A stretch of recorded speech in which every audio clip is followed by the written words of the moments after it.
Living green or sustainably is about more than saving on your electric bill and doing your part to protect natural resources. It is about a safer and healthier life for you and your family without sacrificing style, quality, or budget. This is a movement to provide all of us with clean air to breathe and water to drink, safe, healthy food to eat and places to live, and energy to run the places where we live, learn, play, and work. The Everyday Green Home Podcast helps you get the value of green for you, your family, and your community.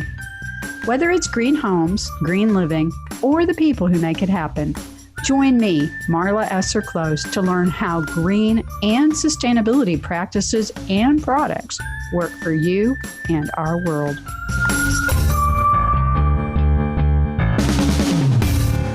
Welcome to the Everyday Green Home Podcast. This is Marla, the Green Home Coach. And today we're going to take a little bit different spin than we have. Everything going on around us with the pandemic, life has changed. And I've invited two ladies to talk about this change, particularly in the way of schooling. I myself don't have kids in school right now, so I'm not personally experiencing this, but just with some of the events that I'm working on and friends and family that are dealing with schooling issues, this is a huge issue. So I have Beth and Keri, who I'm going to let introduce themselves, who've been working on this issue quite a bit with both of you having children in school right now. So thank you for coming today to share with us what you guys are learning, experiencing, and your ideas for how we do this as well as we can. So with that, if y'all each introduce yourselves real quick. Beth? Okay. Yeah, I am Beth Brown. I'm in Edmond, and I'm just a creative person. I have a background in interior design, but I do social media management. So I'm a virtual assistant who works from home and has opted to homeschool one of my kids this year. So that's where I come in. And we work together. Yes, we do. Social media. I'm Keri Knutson, and I like to tell people that I'm a teacher by trade. I have worked in education in some capacity for the past 17 years. Most of that has been in public school, teaching anywhere from kindergarten to second grade. I've also taught preschool, and I've also been an adjunct professor at UCO for the past 8 years, I believe. So I'm taking a break from public school teaching right now to work on my doctorate. So I'm continuing being an adjunct professor, but also working on my doctorate. And I have 3 kids at home as well. And so, yeah, lots of decisions. So lots going on. A lot going on, but I'm glad to talk. The more people we talk to, I think this. Right. Yeah. We're getting somewhere and trying to figure it out. I'm that same way. I'm one of those people that I process through talking. And I find a lot of my women friends and colleagues are that way. That's just how we process. So you live in the same neighborhood. Yes. Right? Yes. And your neighborhood has actually had some conversations about schooling.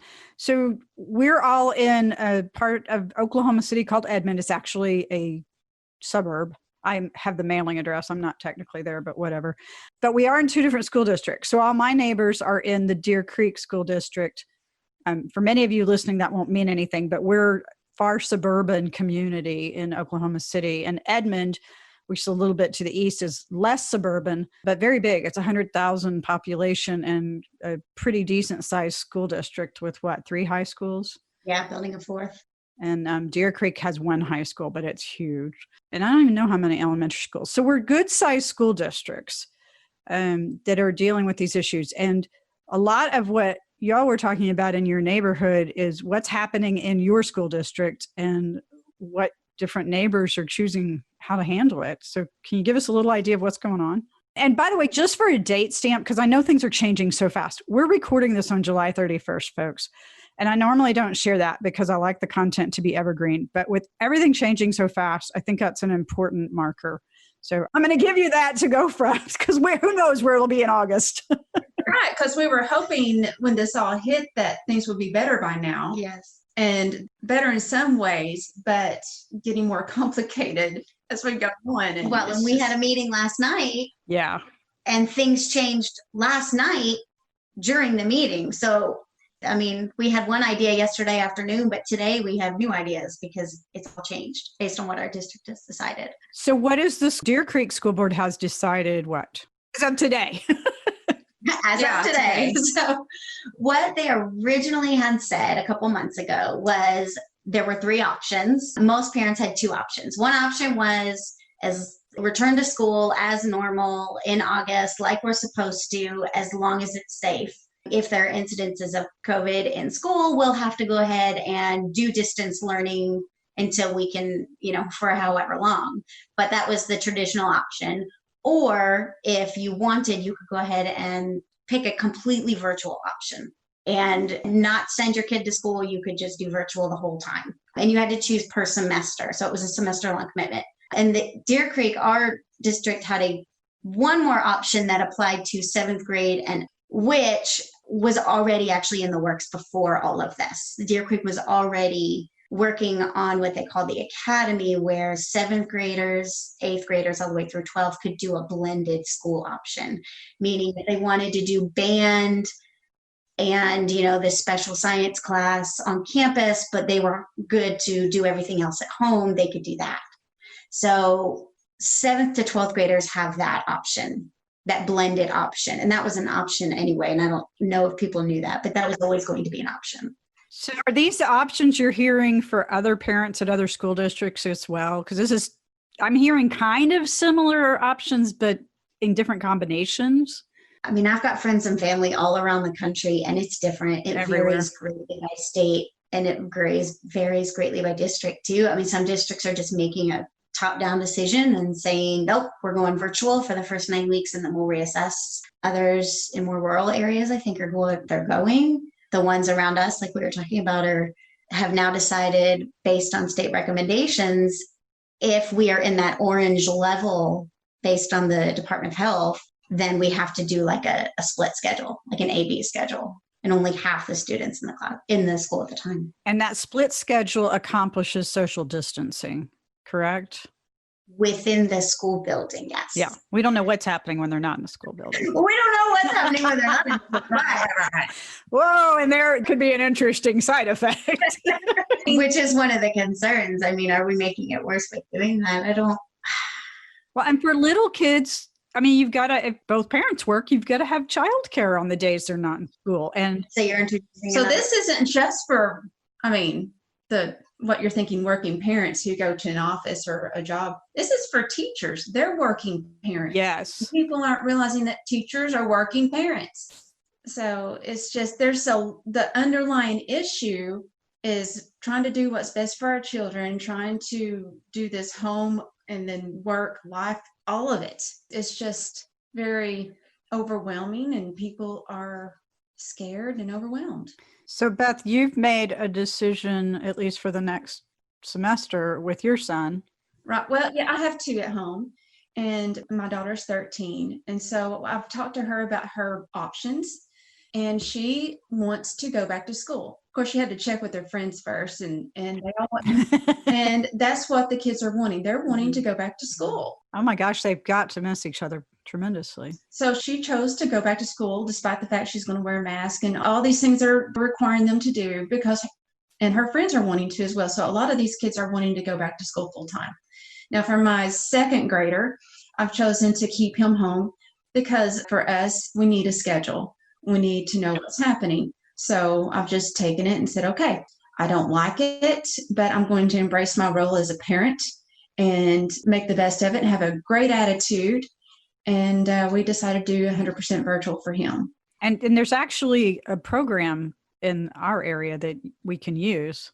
There's actually a lot of programs we can use, but we have the online school district, or school, it's not school district, it's a school here in Oklahoma City that I believe enrollment is skyrocketing in. Yes. And so there's lots of options. I mean, people can go within their school district, and it's just a very personal thing. I love my teachers. I love my school. I love Deer Creek schools. And I wish I could send Elijah back full time, because he blossomed in that classroom setting. Yeah. So, I'm really nervous, but I'm going to embrace it, and things go better with a positive attitude. Oh, absolutely. I'm just choosing positive, and we're going to go forth and conquer. Yay, positivity. That's right. I just keep saying it's temporary.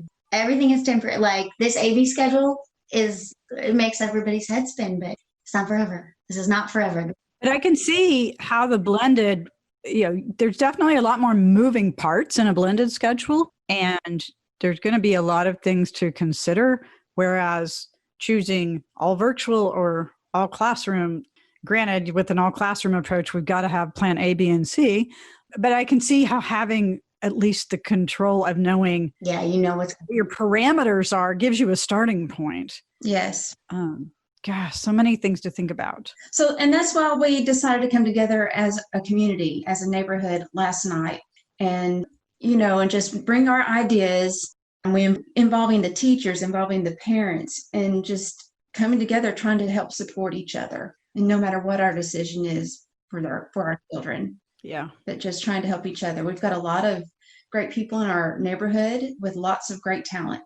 We realize we have tons of resources within our own little community. If we could organize it in such a way. Pool your resources. Yeah, pool our resources. How can rather than everybody sitting in their house pulling their hair out. And figure out how to get their kids to school or not to school, or get their kids to work, or they need a PE break. I have trampoline. Like, how do we keep each other sane? Yeah. I know y'all had some great discussions last night about some of those ideas. So we're going to take a quick breather. And when we come back, we're going to dive into some of those ideas that you guys discussed, as well as some ideas that we've been reading about and hearing other parts of the country talk about too. So hang on. We'll be right back. Hey, this is Marla Close, the Green Home Coach, and I am the author of Living Green Effortlessly, Simple Choices for a Better Home. And in this book, besides talking about a bunch of stuff about green and sustainability products and practices you can easily take in your home, I also talk about home maintenance and how important this is to having a home that serves you rather than you serving it. Seasonal home maintenance checklists are a big part of this, and I teamed up with colleague Tina Gleisner from Home Tips for Women to use her maintenance checklist. They're actually included in the book starting on page 96. And if you have the book, look them up. But I wanted to give you a brief excerpt from the book to get you excited about why home maintenance checklists, I know that doesn't sound very exciting, but why they are so important. So, maintaining a home is actually a 3-part ongoing process: inspect, maintain, and update. To help you keep track of what you've done and plan to do, make notes on the checklist. First, inspect. If you've only got an hour to spare, pick one exterior side of the house or one room inside to inspect. Note the date you did this on the checklist and flag items needing maintenance or repairs so you can schedule time or make a list for your handyman or handywoman. Second, maintain. Keep your home safe, such as smoke detector batteries. Keep your home energy efficient, like furnace air filters, and prolong the useful life of many home features, like caulking bathroom tile. Write it down when you complete a task, keeps you from guessing later on. And third, update. Take advantage of improved materials and fixtures. Upgrade to new building codes and evaluate when it makes more sense to make an improvement rather than repair, such as replacing a bathroom floor rather than repairing the grout. Check out the book or give me a holler and I'll hook you up online to get the maintenance checklist for yourself. If you'd like to have the entire book, please go to livinggreenbook.com for a multitude of ways to purchase it for yourself. Thanks again. This is Marla, the Green Home Coach.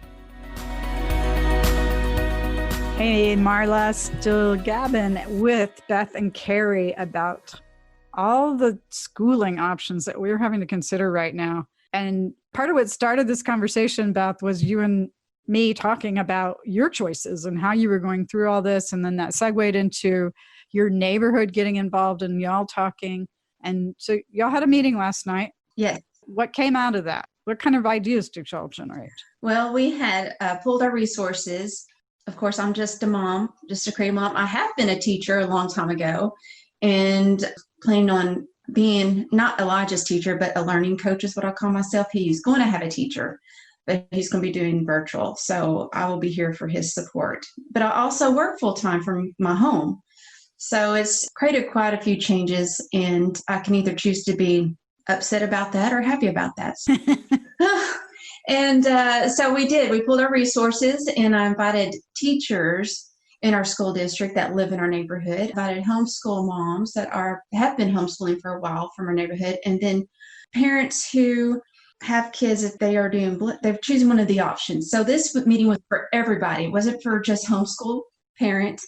It was for people that you're going to have to do virtual at some point, I feel like. And so yeah, we're just coming together as a community. And so that's what our meeting is about. And this time it's not like the rug's being yanked out from under us that, oh my gosh, we're shutting the doors. You guys go home and figure it out. Right. Or the teachers, which, I mean, oh my gosh, the teachers in so many communities, what they did is amazing. Yes. So now we have a little bit of a head start. We know that we've got to approach this differently. So that this meeting was a way for you guys to get ahead of it, I guess. At least know what you had to work with. Just have to start somewhere. Yeah. You've got to start somewhere. And I think that's what we try to do. I think so many people are so overwhelmed because, like, even for me, like, I chose the traditional option for my own personal children. I have a 13-year-old as well. And when my 13-year-old wants to go back to school, I know that he needs to go back to school because, yeah, there aren't many 13-year-old boys that are like, yeah, school. Yeah, I want to hang out at home with my mom. Yeah, no. So I know it's been a really hard, 6 months or whatever on my 13-year-old. My 12-year-old's done okay, but my 9-year-old, she needs some friends. She needs some social. So we decided, to go ahead and do traditional. But everybody I know who has chosen traditional has assumed that it's not going to be traditional school for very long. Right. That there's going to be cases in the school and we're going to have to shut down the school and we're going to have to go virtual. So like Beth was saying, everybody's going to be in this boat. We're all going to be doing virtual school at some point. So when we're doing virtual school, whether part-time or full-time, we were like, okay, how do we help each other do this? Right. So what kind of ideas came out of this meeting last night? Oh boy. Well, we decided the first thing we should do is start a page. Our neighborhood is very active on Facebook and our neighborhood page. So we decided we would go ahead and start another page. So somebody volunteered to do that. They're going to set up the page. And then we decided that, well, what are the resources that we have in our neighborhood? We have people who are great gardeners in the neighborhood. We have people who are geologists, people who are fantastic at, like, I want to say pyrotechnics. Big, yeah, well, we have one fireworks are great and big deal around here. Like, what kinds of, skills, what kinds of things do people know? We have artists, we have people who run small businesses. Like, are they willing to teach the kids something one day? Or, I mean, they may not be able to, they may work another full-time job where they work 50 or 60 hours a week, but they could sacrifice one day of the year to host a rocket making workshop in their driveway. An extension of Take Your Parents to School Day, except the other way around. Right. Yeah. So how can we kind of, basically, I feel like we're going 100 years backwards, actually. We're kind of taking the responsibility for educating our kids in our neighborhood as opposed to, bye-bye, go to school. Well, it's definitely elevated the school/teacher, parent, family partnership. Yeah, the family involvement. Yes. I mean, you don't have a choice at this point. Right. Yeah. And I don't think that's a bad thing for that partnership to be elevated and enhanced. And oh no, it's a beautiful thing. Actually, we just have to embrace our role. Silver lining. I'm going for silver linings these days. That's right. Lots of silver linings, I hope. We're trying. So, and in my background, like I said, I used to be a teacher, but what I used to teach was family and consumer sciences. Oh, we all need that. I've done lots of sewing classes. I've done lots of cooking classes. Do I really want to? No. But I can do other things. I can take a day out of my week and host a learning group in my home where I stop everything I'm doing and focus on those kids in my home to make sure that they're staying on task, they have questions, and that way it gets them out of their own house. Yeah. You just generated a memory that I had not thought about in ages. When my kids were little, their dad had this idea that the kids should learn to cook. And we had some really good cooks in the neighborhood. So we started a cooking club. Right. And for like, I don't know, 5 or 6 weeks, the kids went to a different house once a week and learned a different dish. See, that's the kind of thing we're going for. And it brings back so many. Oh my gosh, it's just giving me goosebumps to think about it because I totally hadn't thought about that in so long. Well, when my daughter has kids over to spend the night, we make biscuits. I mean, that's when I choose to make breakfast because I do not cook breakfast. But and then her mom, this one kid I'm thinking of, her mom was sick in the hospital. So we made biscuits and then took them to her mom. Yeah. It's like, here, we made this for you. So, I mean, with my background is mostly early childhood ed. And, the idea of kids sitting, teachers know the idea of kids sitting in a classroom at a desk is so many things that I could say about that and go on. But I mean, this is how kids learn. You measure things, you learn to talk with people, get along with people and compromise with people who are different age groups than you. And this real world hands-on learning. I mean, and we're lucky enough in our neighborhood where most families can be a part of something like this. I mean, there are plenty of families that are, but are not going to have this option. But having a background of also being in a rural area myself and in the country, you've just got to get creative, think outside the box, and come up with your things, whether you live in a neighborhood or not. True. And there's so many resources online that we've found. I'd found a lot. You guys had a lot.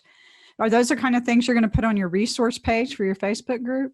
Yeah, we actually did talk about putting files up there, files of articles to read, another file that's got, I've got a ton of resources for good websites for kids to go on and things. Yeah, just lots of links. Just lots of links and things like that. So we did talk about putting files up there. We talked about putting a sign up, like who would be willing to do a running club, who would be willing to just host kids in their home for 2 hours a week to just let them work. You don't even have to teach anything. Just let the kids bring their device and sit and work in your home. So, mom and dad can go to the store or go to work or something for 2 hours or whatever.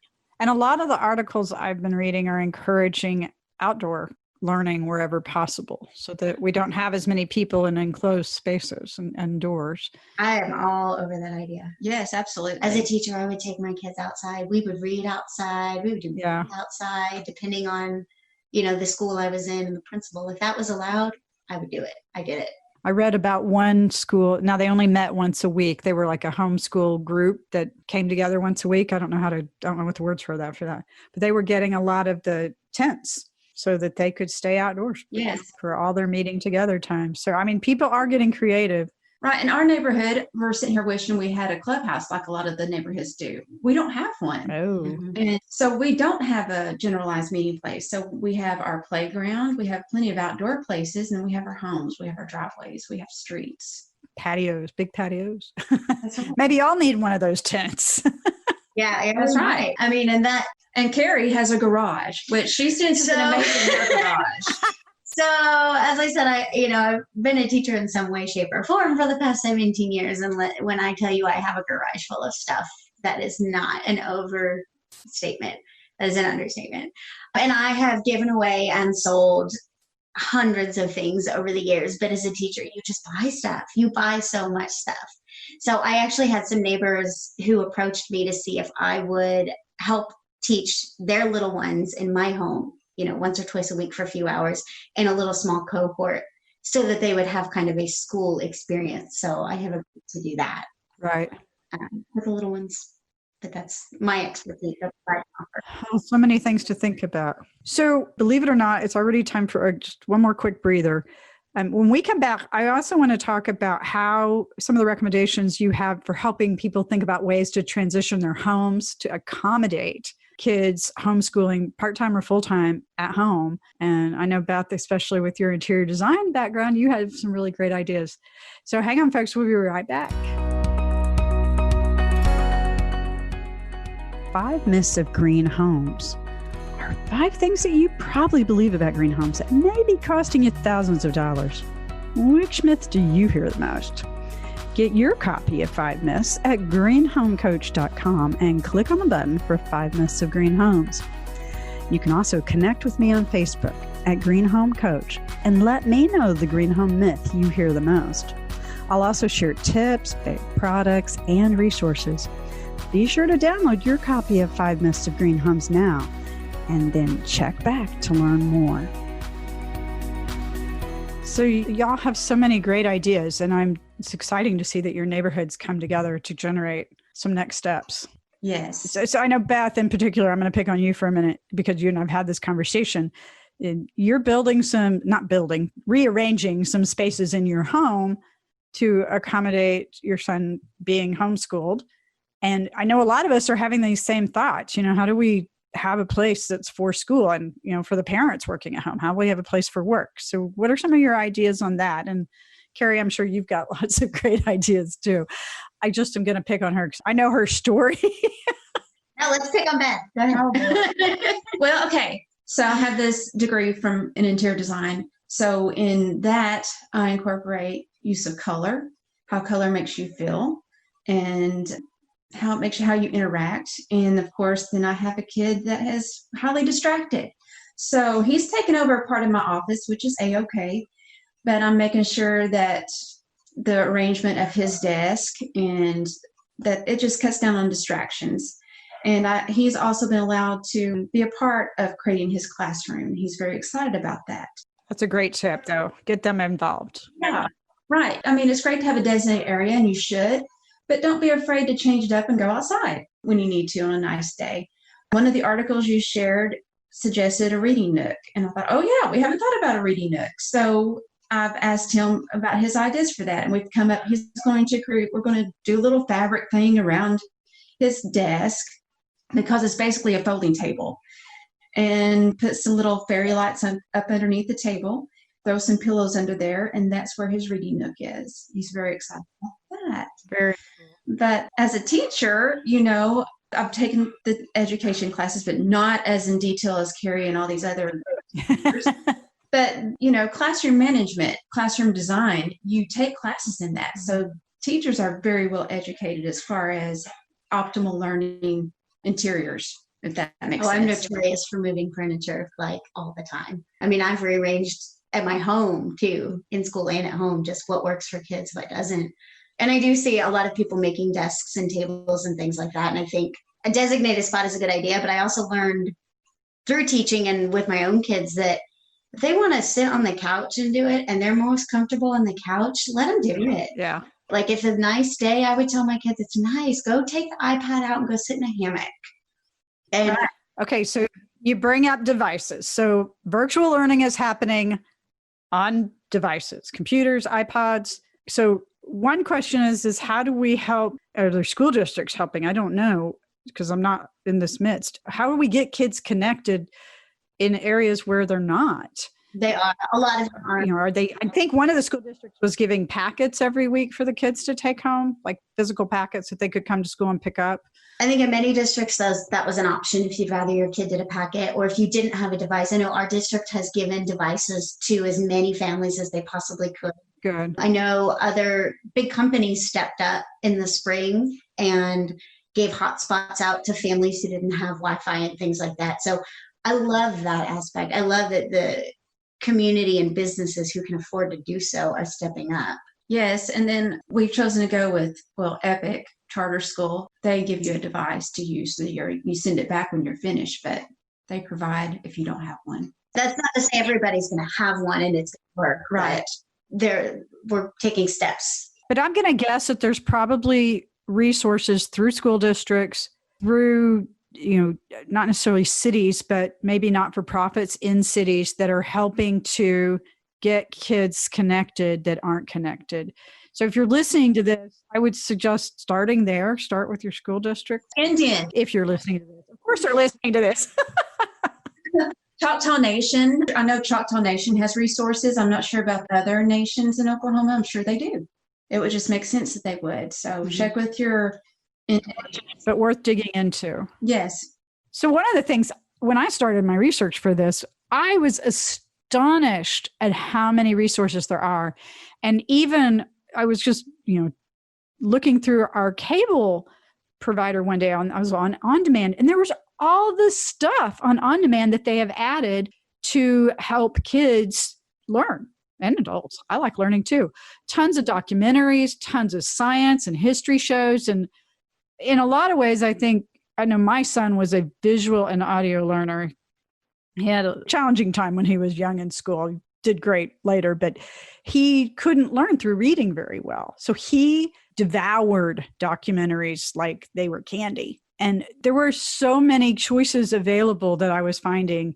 I'll put in the resources link, one that I found online the other day called, what was that called? Curiosity Stream, I think. So I'm giving them a plug, but it was a really, really inexpensive option with hundreds of streaming shows and, educational stuff. So I've been reading a lot about not to worry about the quality of, or no, I said that backwards. Not to worry about how much time the kids are online, but be more focused on the quality of what they're consuming. Is it, Keri? Isn't that what? That's part of my research, actually. Oh, yeah. Yeah. Well, my research is focusing specifically on violent video games, which I initially thought they're horrible.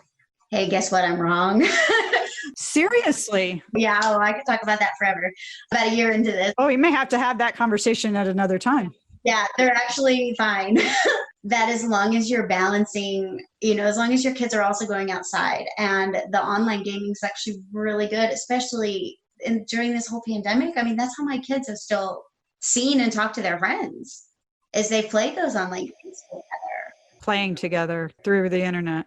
Yeah, because we couldn't see each other in person. So yeah, as long as you're balancing, you're making, don't get me wrong. I'm not saying don't worry about what your kids are playing. I don't want anyone to think I'm saying right. But know what your kids are playing, sure. But like you said, if they're doing, the things they're doing online, it's not going to hurt them as long as eventually you say, okay, go outside. But you go out together. So I know that there's tons of documentaries on Netflix, on Prime, on all the streaming ones that we pay for. There's free channels if you've got a Roku or a Fire Stick. The PBS has a ton of programming, both on demand and live. And I saw they had really expanded their programming once the pandemic hit. It seems like an awful lot of companies are really working hard to get resources out to families to really help try to fill the gaps wherever they can. Yes, they are. I mean, right. If you're working from home, I don't know how on earth you help school your child. Well, you have to be on your own calls or do your own work. So right. If they're watching, like you said, if they're watching documentaries, that's great. Right. I mean, and then talk to them about it. Oh, no, there's a thought. What? Talk to my kids? I don't know. I read this one thing that was a person that went on to become a scientist. And he said, rather than his mom asking, what did you learn today? It was, what questions did you ask? Oh. I'm paraphrasing that, but it taught him to be very curious and to ask a lot of questions. And he had attributed that with becoming eventually a scientist. I thought, well, that was a really interesting way to put it, because I'd never thought of it that way. Like asking, what do you think? What do you think about that? Yeah. As opposed to giving your own opinion. What do you think about it? It's hard to do in any of our lives. Especially right now. Kids are not.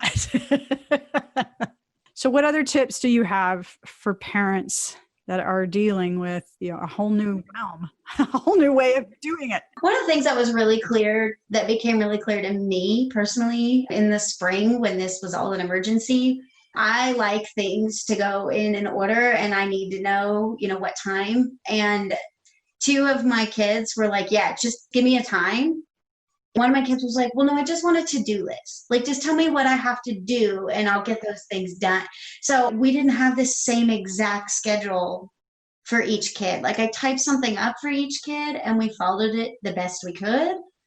But so, like, even in my house, two of them worked better. If I said, oh, it's 10 o'clock, why don't we, open your laptop and let's see what your teacher put in? Or whereas another kid worked better with just, hey, you have to do this today. You have to, make sure you open your laptop today, make sure you read today, make sure you go outside. Yeah. Well, that's the deal. It just depends on your kid.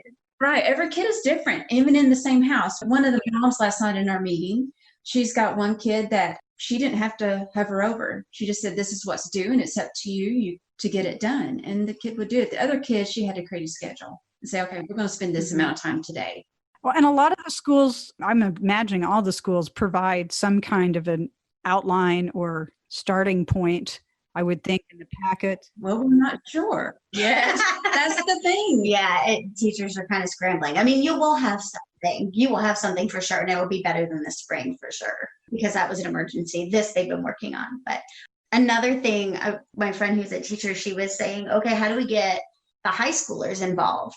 We've got parents who are now home or not able to be home on these off days. Can we reach out to the high school? Can we get these high school kids involved to come to get some credits even? Yeah. So I've seen parents who are doing that as well. I've heard that idea, and I've seen where people are reaching out to high schoolers and saying, would you be willing to do your work at my house, when my kids are not in school on Wednesday and Thursday or something, and help watch my kids, or especially for people who can't afford to pay somebody else. Like, how do we trade off here? Back to barter system. Yes. How do we trade off?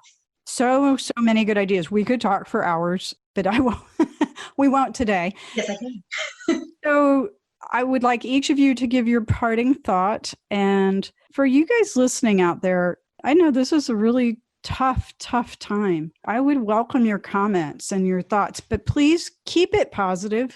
Honestly, this is a big open source of a lot of feelings. We're all trying our best. We're all doing our best. So I welcome the comments, but keep it positive. And yes. So with that, ladies, your parting thought, and then we'll wrap it up.